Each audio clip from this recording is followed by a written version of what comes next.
não sentia nada. De repente, uma dor na barriga, pronto.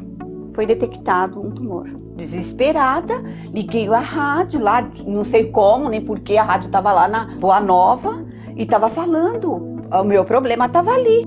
Não pode de forma nenhuma a rádio, essa TV, Mundo Maior, terminar.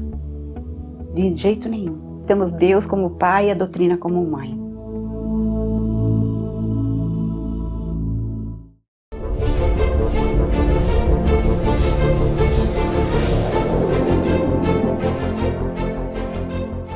Olá, meus queridos irmãos, nós estamos muito felizes de estar aqui mais uma vez com vocês, estudando, trabalhando, procurando trazer alguns conceitos importantes para a nossa reflexão, à luz da doutrina espírita, do Evangelho e da revelação, primeira revelação divina de Moisés, que para os nossos irmãos judeus se chama a Torá. Então nós temos aqui hoje, o nosso programa vai ser sobre 3 verbos que Jesus utilizou e que às vezes nós não entendemos como deveria ser. O primeiro verbo é o verbo seguir. Porque nós visitamos já aquela região muitas vezes, já fomos à Jordânia 2 vezes, conhecemos o local onde Jesus foi identificado por João. E é um local que hoje é um dos poucos locais em Israel onde você chega, Israel não, na Jordânia, ou na história de Jesus, mais especificamente, que você chega e você sente uma tranquilidade muito grande. Não tem souvenirs, não tem comércio, e aí você pode refletir, ter a felicidade de ver aquela planície que era antigamente o Vale do Jordão, que era praticamente coberto d'água. O nível da água era bem mais alto, porque não existia irrigação, não existiam barragens. O rio Jordão nascia, como nasce ainda hoje, lá na região da tribo de Dan. Daí porque o seu nome Iordan, que é aquele que desce da da tribo de Dan, que é a fonte, a nascente, ali em Bânias, no Monte Hermon, e forma o Vale do Jordão e desemboca no Mar Morto. Só que aquela região ali, o rio tinha um nível mais alto e tinha vários braços de rio. Num daqueles braços, João, que voltara, que já fora Elias no passado e voltara agora, então ele chega e identifica Jesus naquela região. É um local que tem uma marcação feita desde a época em que os imperadores romanos construíram marcos dos locais onde Jesus passou. E ali nós sentimos uma alegria muito grande e revivemos em nossa mente, em nosso coração, a passagem de Jesus por aquele lugar, o seu caminhar no sentido do norte, para ir às margens do Mar da Galileia, num local maravilhoso, onde ele foi fazer o seu convite aos discípulos. O Mar da Galileia é um lago muito marcante na vida de Jesus e na nossa, porque em torno dele Jesus realizou aproximadamente 80% do seu ministério. E ali, quando Jesus chega, que encontra primeiro os seus 4 discípulos iniciais, Simão Pedro, André, seu irmão, Tiago e João, ambos filhos de Zebedeu.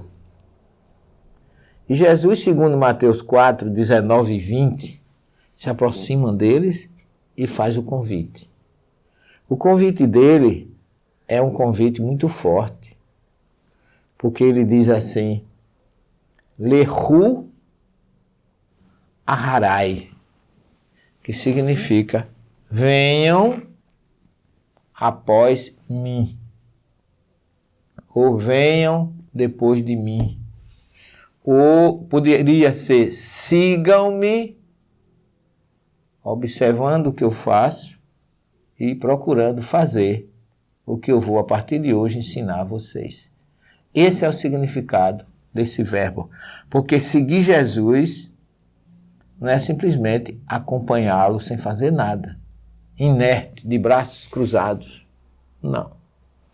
Porque Jesus, ele diz assim: eu farei, veja bem, venham após mim, ou acompanhem-me observando o que eu faço, porque eu vou transformar vocês de pescadores de peixes, eu vou fazer vocês de pescadores de homens ou de almas. Então essa é a primeira coisa indispensável para se seguir Jesus, é a transformação, é a mudança. E aí diz Mateus que eles, deixando imediatamente as redes, o seguiram. Olha aí. Deixaram aquilo que era atividade material para seguir Jesus numa atividade espiritual.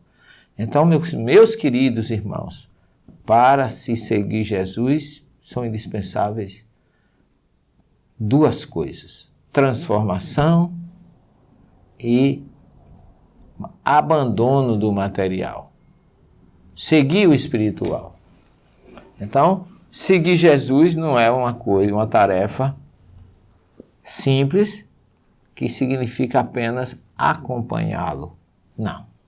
Requer uma mudança, requer uma transformação, requer uma sintonia com o amor, com a fraternidade, com o perdão, com o bem, com a paz, que é exatamente aquilo de espiritual que ele nos lega, que ele nos ensina a fazer.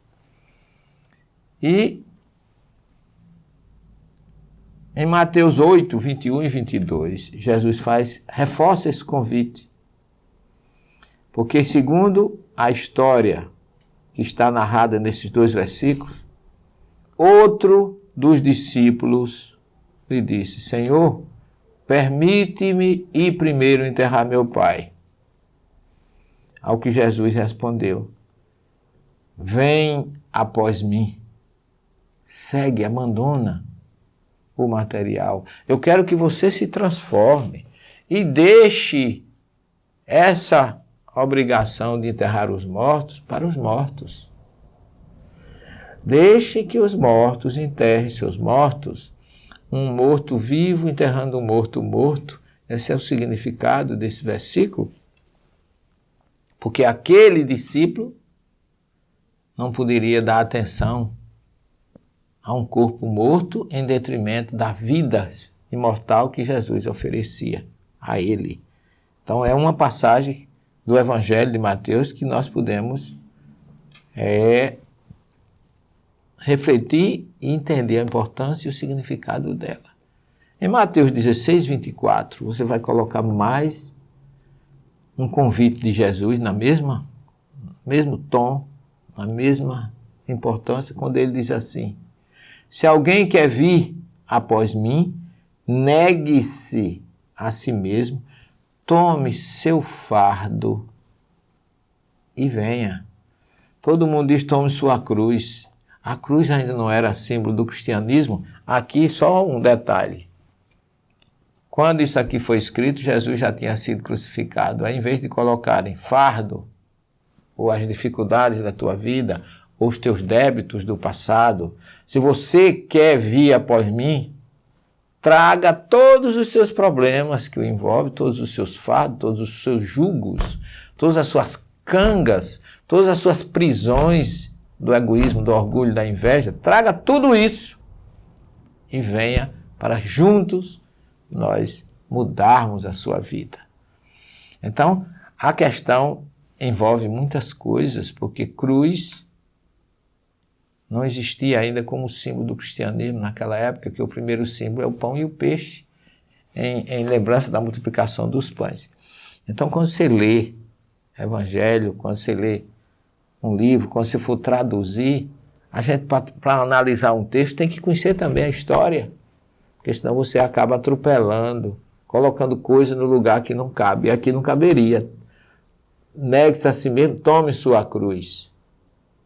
Cruz aqui teria que vir, entre aspas, para chamar a atenção do que está acontecendo, do que realmente foi feito nesse sentido, né?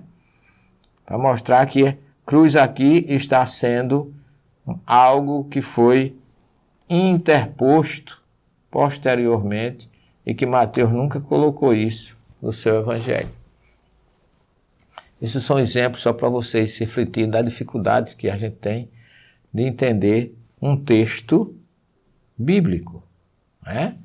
Então, você encontra muito em Marcos 8:34 também a palavra cruz. Negue-se a si mesmo, tome a sua cruz. Não. Tome as suas dificuldades, tome o seu fardo, o seu peso. E aí, Jesus faz um segundo convite diferente, como está em Mateus 11:28-30, porque o primeiro convite foi: segue-me. E o segundo, nós vamos ver que ele é diferente, é vinde a mim, que é diferente de segue-me. O segue-me foi um convite feito para os discípulos. Porque o seguir Jesus, naquela hora que eles estavam começando, requereria um abandono do material em detrimento do espiritual. Uma transformação interior. Como aconteceu com Abraão no convite de Deus para ele. Reforma-te interiormente e depois vamos para a tua missão. Então vocês precisam se reformular. Aprendei comigo, que sou humilde, sou manso, como está lá as profecias sobre Jesus. Nós vamos, na segunda parte do programa, falar sobre não mais o segue-me, que é o primeiro verbo, mas o outro verbo, que é o verbo vir a mim. Vinde a mim. Não sai daí, que num minuto nós estaremos de volta. Até já. Gostou do assunto desse programa? Que tal se associar ao Clube Amigos da Boa Nova, passando a ser um patrocinador da divulgação espírita? Acesse www.amigosdaboanova.com.br ou ligue para 0800 12 18 38 e associe-se.